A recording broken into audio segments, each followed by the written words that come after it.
ले सकते हैं, एक केस वो जिसमें सेम डायरेक्शन में करंट जा रहा हो, एक केस वो जिसमें अपोजिट में जा रहा हो। तो सेम डायरेक्शन में, तो इसमें हमने मान लिया कि इस वायर में करंट जा रहा है I1, इस वायर में करंट जा रहा है I2, और यहाँ पे अपोजिट डायरेक्शन में लेना है, तो हम इसमें करंट ऊपर की तरफ मान लिया I1 और इस वाले में नीचे की तरफ जा रहा है I2। इसमें हो गया अपोजिट डायरेक्शन। तो पहली बात तो ये कि फोर्स लगती क्यों है।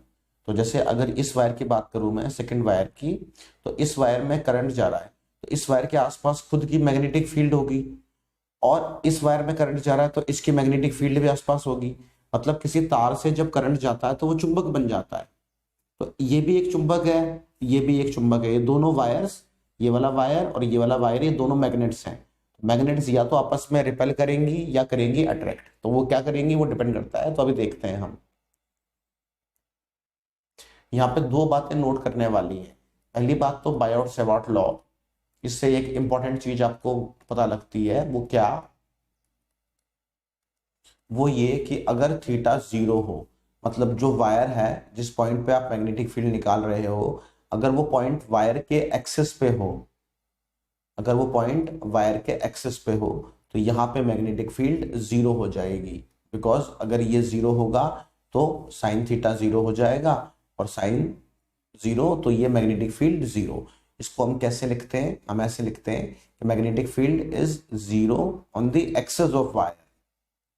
मतलब आप सिंपली ये कह सकते हो कि एक वायर के ऊपर खुद की वजह से, खुद की मैग्नेटिक फील्ड की वजह से फोर्स नहीं लगती। मतलब इस वायर की वजह से, जैसे इस वायर की बात कर रहा हूं मैं, तो इस सेकंड वाले वायर के लिए इसकी लेंथ मान लो L2 है, दूसरे वाले की इसकी L1 है। तो L2 वायर की बात करूं तो इस पे जो फोर्स लगेगी वो खुद की फील्ड की वजह से नहीं लग सकती, वो दूसरे की वजह से लगेगी, क्योंकि खुद के ऊपर मैग्नेटिक फील्ड 0 है इसमें। तो अगर मैं इस I1 वायर की बात करूं तो यहाँ पे हम एक चीज बोल सकते हैं कि अगर कोई भी इनफाइनाइट वायर होता है, इसमें करंट जा रहा होता है I, तो इसकी वजह से किसी भी पॉइंट P जिसका डिस्टेंस x होता है, यहाँ पे अगर हम मैग्नेटिक फील्ड निकालते हैं P पॉइंट पे, तो उसकी वैल्यू इनफाइनाइट वायर के लिए तो आती है, तो वो आती है mu naught I upon 2πx। तो ये जो फॉर्मूला होता है ये होता है इनफाइनाइट वायर के लिए, लेकिन इस फॉर्मूले को हम यहाँ पे इस डेरिवेशन में यूज करेंगे ये मान करके कि वायर बहुत लंबे हैं। बहुत लंबे हैं तो मतलब वो इनफाइनाइट वाले केस में आ जाएंगे। तो अब हम बोलेंगे कि जो ये वायर है I1, ये जो वायर है I1, इसकी वजह से मैग्नेटिक फील्ड होगी। तो मान लो मैंने यहाँ पे कहीं भी पॉइंट मान सकता हूँ। पहले बात तो कहाँ पे होगी, तो कहाँ पे होगी तो कैसे करेंगे? तो इसमें करंट जा रहा है ऐसे, तो आपका जो अंगूठा है, जो आपका थंब है, थंब को आप इसके डायरेक्शन में रख दो, करंट के डायरेक्शन में। तो आपकी जो फिंगर्स होंगी वो यहाँ पे कर्ल होंगी पेज के अंदर, और यहाँ पे कर्ल होंगी पेज के बाहर। तो I1 की वजह से जो यहाँ पे मैग्नेटिक फील्ड आएगी इस तरफ, वो आएगी अंदर की तरफ। आप आपका राइट हैंड यूज करोगे, राइट हैंड में जो थंब है उसको करंट के डायरेक्शन में रख दो, तो जो आपकी फिंगर्स हैं वो राइट साइड में कर्ल करेंगी पेज के अंदर। तो इसका मतलब जो मैग्नेटिक फील्ड है I1 की वजह से वो पेज के अंदर है। तो अगर मैं इस I1 की वजह से जो, अच्छा इन दोनों के बीच का जो डिस्टेंस है उसको मैं ले लेता हूं R, तो जो मैग्नेटिक फील्ड होगी B1, B1 मतलब मैग्नेटिक फील्ड किसकी वजह से? फर्स्ट वाले वायर की वजह से, ठीक है, ड्यू टू फर्स्ट वायर यानी कि L1 वायर।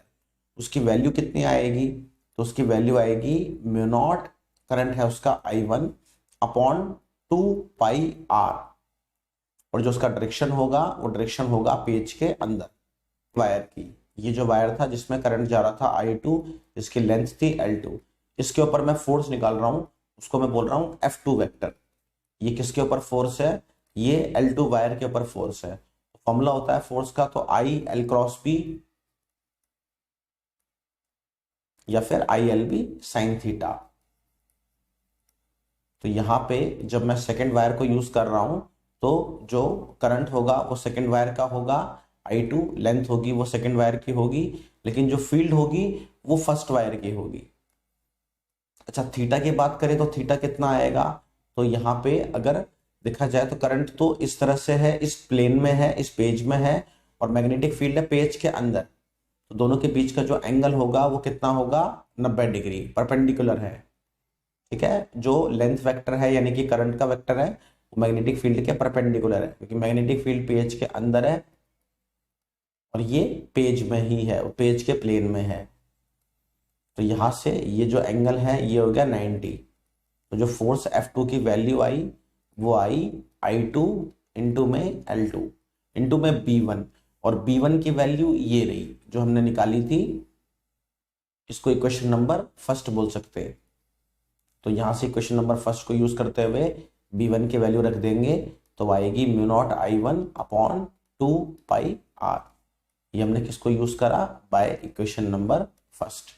तो ये F2 की वैल्यू आ गई। अब इसमें जो ये टर्म है L2, इसको अगर मैं फोर्स के नीचे ले आऊं तो फॉर्मूला थोड़ा बेटर बन जाएगा।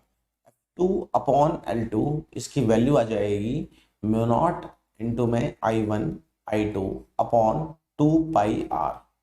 इस फॉर्मूले को याद रखना, क्योंकि अभी हम जब फर्स्ट वायर पे निकालेंगे तो भी फॉर्मूला सेम आएगा। अभी तो हमने सेकंड वायर पे निकाला था, अब हम फर्स्ट वायर की बात करते हैं। जो फर्स्ट वायर था उसमें करंट ऊपर की तरफ जा रहा था, तो ये जो सेकंड वायर है इसकी वजह से जो मैग्नेटिक फील्ड होगी वो फिर दोबारा से वही, आपको क्या करना है, आपका थंब रखना है ऐसे, और कौन सा हैंड यूज करना है आपने, राइट हैंड। तो राइट हैंड का थंब ऐसे रखोगे तो इस तरफ जो मैग्नेटिक फील्ड आएगी वो पेज के बाहर आएगी। आपकी जो फिंगर्स होंगी वो कर्ल करेंगी आउट ऑफ पेज। तो आउट ऑफ पेज कर्ल करेंगी तो मैग्नेटिक फील्ड का डायरेक्शन होगा वो निकालेंगे, लेकिन ठीक है अभी बताएंगे कि उसका डायरेक्शन क्या होगा, बताने को बता सकता हूं, और पहले वैल्यू निकाल लेते हैं। तो फर्स्ट वायर के लिए अगर हम फॉर्मूला निकालना चाहते हैं फोर्स का, तो F1 मतलब फर्स्ट वायर के ऊपर फोर्स ऑन फर्स्ट वायर यानी कि L1। तो वैल्यू कितनी आएगी, तो I है I1, फिर लेंथ है L1, फिर मैग्नेटिक फील्ड लेकिन सेकेंड वाले की वजह से आएगी, और फिर से एंगल 90 डिग्री का आएगा क्योंकि मैग्नेटिक फील्ड बाहर है और लेंथ उसके पेज मतलब प्लेन में ही है। फिर यहाँ पे हमको जरूरत पड़ेगी B2 की, तो B2 की वैल्यू क्या होगी, तो फिर से वही बात कि कोई वायर है, करंट जा रहा है उससे, किसी भी r दूरी पे मैग्नेटिक फील्ड की वैल्यू निकालोगे तो इनफाइनाइट वायर वाला फॉर्मूला हम लगा लेंगे। तो म्यू नॉट I/2πr ये वैल्यू होती है। तो अगर सेकेंड वायर की वजह से निकालोगे तो करंट आएगा सेकेंड का I2। तो यहाँ से जो वैल्यू मिलेगी हमको फोर्स की F2 की वो मिलेगी I1 L1, और B2 की वैल्यू हो जाएगी म्यू नॉट इंटू में I2 अपॉन 2πr। अब यहाँ पे फिर से वही काम हम करेंगे कि L1 को इस फोर्स के नीचे ले आएंगे। तो F1 अपॉन L1 इसकी वैल्यू हो जाएगी म्यू नॉट इंटू में I1 I2 अपॉन 2πr। और यही सेम फॉर्मूला यहाँ भी आया था, अभी ऊपर देखो ये रहा, इसको मैं भी मार्क कर रहा हूँ, सेम यही फॉर्मूला यहाँ पे भी आया था अभी। तो इससे हम बोल सकते हैं कि जब सेम फॉर्मूला आया था तो आप बोल सकते हो उसको, ये फॉर्मूला किस चीज का हो गया, फोर्स पर यूनिट लेंथ का फॉर्मूला हो गया। फोर्स पर यूनिट लेंथ का फॉर्मूला दो वायर्स के बीच में, तो उसकी वैल्यू होती है mu naught I1 I2 upon 2πr। यहाँ से एक इंपॉर्टेंट चीज निकल के आती है, वो होती है कि डेफिनेशन किसकी, 1 एम्पियर की। तो अगर 3 नंबर में क्वेश्चन आता है या 2 नंबर में, तो हम 1 एम्पियर को डिफाइन यहीं से करते हैं। हम डिफाइन कैसे करते हैं, हम बोलते हैं कि अगर दो वायर्स हैं, दोनों के अंदर करंट जा रहा हो 1 एम्पियर का, और दोनों के बीच का डिस्टेंस हो 1 मीटर, तो जो फोर्स पर यूनिट लेंथ लगेगी किसी भी वायर के ऊपर उसकी वैल्यू कितनी होगी, तो उसकी वैल्यू होगी mu naught upon 2π। Mu naught की वैल्यू होती है 4π इंटू 10⁻⁻7। यहाँ पे 2π लगा दिया तो कट गया। तो फोर्स पर यूनिट लेंथ वो कितनी आएगी, 2 इंटू 10⁻⁻7 न्यूटन पर मीटर। तो आप बोल सकते हो 1 एम्पियर वो करंट होता है कि अगर दो वायर से फ्लो कर रहा हो जिनके बीच में डिस्टेंस है 1 मीटर, तो दोनों वायर्स पर यूनिट लेंथ कितनी फोर्स लगाते हैं, इतनी। अब बात कर लेते हैं अट्रैक्शन या रिपल्शन की। तो वो वाला केस देखने के लिए फिर से हम स्टार्टिंग वाले डायग्राम में चलते हैं यहाँ पे। अब यहाँ पे, या फिर इसको दोबारा से अलग से देख लेते हैं। देखो अब हम बात करते हैं कि उनके बीच में अट्रैक्शन होगा या रिपल्शन होगा, वो बात करनी है। तो सबसे पहला केस था, उसमें दोनों में करंट सेम डायरेक्शन में जा रहा था। तो फर्स्ट वायर की वजह से, इस वायर की वजह से जो मैग्नेटिक फील्ड यहाँ आई थी वो अंदर आई थी। तो अगर मेरे को फोर्स निकालनी है तो फोर्स का फॉर्मूला होता है, तो उसमें होता है L क्रॉस बी। तो अगर मैं L क्रॉस बी करूंगा तो अपना राइट हैंड यूज करूंगा और राइट हैंड की फिंगर्स को रखूंगा L वेक्टर के डायरेक्शन में, और फिर उनको कर्ल कर लूंगा पेज के अंदर इनसाइड। तो जो मेरा थंब आएगा वो थंब यहाँ आएगा, तो थंब यहाँ आएगा, तो इसका मतलब फोर्स कहाँ आएगी, यहाँ आएगी। ठीक है, जो आपका राइट हैंड होगा उसमें अगर आप आपकी उंगलियों को रखोगे ऐसे और इनको कर्ल करोगे कहाँ, पेज के अंदर, तो आपका थंब इस तरफ आएगा। तो इस वाले वायर I2 वायर के ऊपर फोर्स कहाँ लग रही होगी, इस तरफ लग रही होगी। और ऐसे I1 की बात करूं तो जो मैग्नेटिक फील्ड आई थी यहाँ पे I1 वाले रीजन में I2 की वजह से, उसका जो डायरेक्शन था वो ये था, पेज के बाहर। तो अगर पेज के बाहर था तो इसके ऊपर अगर आप फोर्स निकालोगे तो राइट हैंड की उंगलियों को रखोगे आप करंट के डायरेक्शन में, यानी कि ऐसे, और फिर उनको कर्ल करोगे फिंगर्स को आउट ऑफ पेज, तो आपका अंगूठा यूं आएगा। तो फोर्स का डायरेक्शन कैसे आएगा, ऐसे आएगा। तो यानी कि दोनों के बीच में क्या हो रहा है, अट्रैक्शन।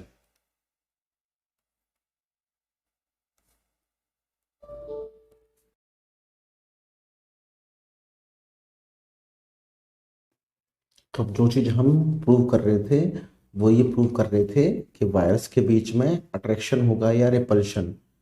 जैसे ये दो वायर बनाए थे हमने, इसमें करंट बनाया था I1 और I2।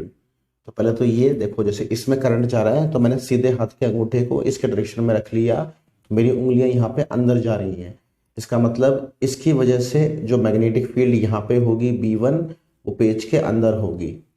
अब अगर इस वायर के ऊपर फोर्स का डायरेक्शन निकालूं तो डायरेक्शन मुझे कैसे मिलेगा, L क्रॉस B से मिलेगा। तो इसका L वेक्टर कहाँ पे है, इस तरफ है। B वेक्टर कहाँ है, डाउनवर्ड्स है। सीधे हाथ की उंगलियों को इसके डायरेक्शन में रखूंगा L वेक्टर के डायरेक्शन में, और फिर B वेक्टर के डायरेक्शन में कर्ल करूंगा, तो अंदर की तरफ मुड़ूंगा तो अंगूठा इस तरफ आएगा। तो मतलब इसके ऊपर फोर्स कहाँ आई, यहाँ पे आई। और ऐसे इसमें करंट जा रहा है ऐसे, तो इसकी वजह से यहाँ पे मैग्नेटिक फील्ड कहाँ आएगी, तो करंट जा रहा है ऐसे, तो यहाँ पे मेरी उंगलियां ऊपर आ रही हैं। तो इसका मतलब यहाँ पे जो मैग्नेटिक फील्ड आएगी वो ऊपर आएगी सेकंड वाले की वजह से। अब अगर इस पे फोर्स निकालनी है इस वायर पे, तो फॉर्मूला फिर से वही L क्रॉस B। तो L वेक्टर तो इसमें भी ऊपर की तरफ ही होगा, ऐसे मतलब ऐसे आएगा। मैग्नेटिक फील्ड कहाँ है, ऊपर है, तो मुझे मेरी उंगलियां यू कर्ल करनी होंगी। ऐसे कर्ल करूंगा तो अंगूठा इस तरफ आएगा, तो इसके ऊपर फोर्स कहाँ लग रही होगी, ऐसे। यानी कि अगर करंट सेम डायरेक्शन में है, करंट अगर सेम डायरेक्शन में है तो वायर्स के बीच में होता है अट्रैक्शन।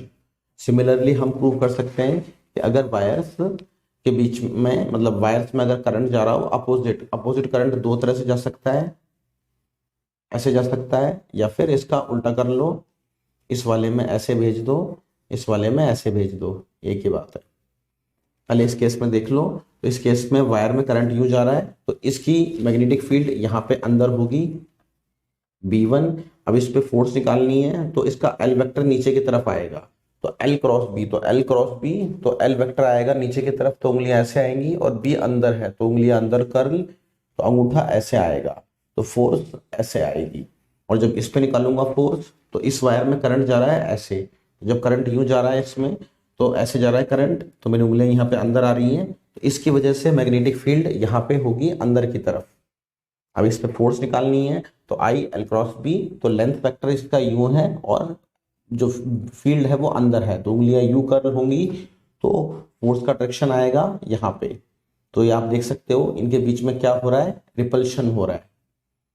इस केस में अपोजिट करंट था, अपोजिट डायरेक्शन था। सेम ऐसे यहाँ जो करंट है, अगर करंट की डायरेक्शन सेम है, अगर डायरेक्शन सेम है तो उनके बीच में होता है अट्रैक्शन। आमतौर पे हम उल्टा सोचते हैं, और अगर डायरेक्शन करंट की अपोजिट है तो उनके बीच में होगा रिपल्शन। बस यही पॉइंट था कवर करने का। Thank you.